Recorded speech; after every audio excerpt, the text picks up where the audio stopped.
What's up, everyone? Welcome to Program Your Remote. Today we're going to take a look at how to start a Kia K5 if the key fob dies.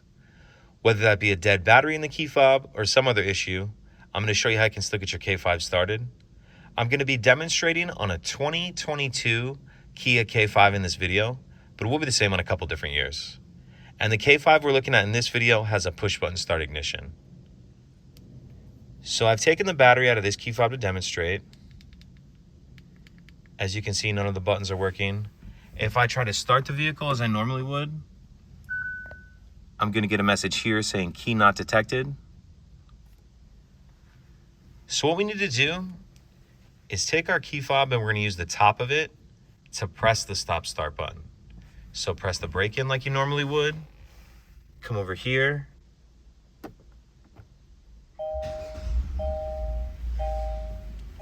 And that's it. Pretty simple. If you have any questions, please let me know.